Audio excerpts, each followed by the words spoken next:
Thanks for joining us for 5 on 5. I'm Joe Sullivan. Pleased to be joined by Congressman Bentz. Congressman, thanks for taking time from Washington, D.C. Hi, Joe. It's me, cartoon Cliff Bentz. It was regular Cliff Bentz's turn to iron Donald Trump's underpants. Lucky duck, that guy. President Trump said he will sign an executive order to end mail-in voting. Do you agree with the president on ending mail-in voting? Joe, I haven't been told by Donald Trump how to answer mail-in voting questions yet, so I have zero opinion on something as unimportant as mail-in voting. I think I'm allowed to ask my constituents what they think, unless they are constituents from that scary geriatric gang indivisible.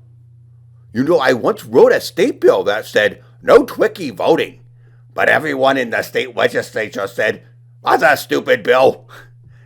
But now that I'm in the national Trump government, I can tell the state what to do. However, mail-in voting isn't Republican or Democrat, so I don't know what to do.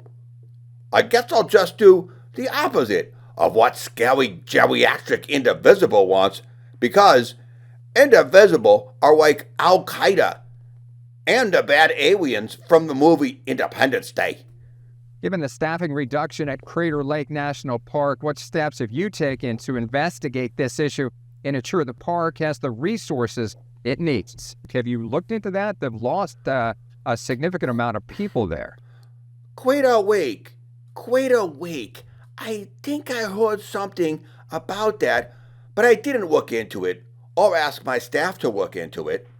We are all too busy fighting wildfires. I'm not for real, but I pretend. I dress up in a hat and I speak into a walkie-talkie and say, "Drop the retardant." What was that question again? How do you respond to the criticism that some spending cuts like those to the SNAP program harm low-income families? I just say, no, it doesn't. The national Trump government. I'm now the national Donald Trump government, by the way. Suck on that. Just think the state of Oregon is giving hundreds of millions of dollars a year, too much, to poor hungry people who don't deserve food because they should be working longer or getting better jobs or having richer parents. You've been outspoken about reining in government spending. However, this past January, you spent the most money out of all the members in the House for hotels, meals, and ride shares on the presidential inauguration from January 17th to the 22nd. How do you explain that? Well, regular Oregon people don't understand that Washington, D.C. is a big fancy city, and we had sit-down meals and went to hotels, not just motels.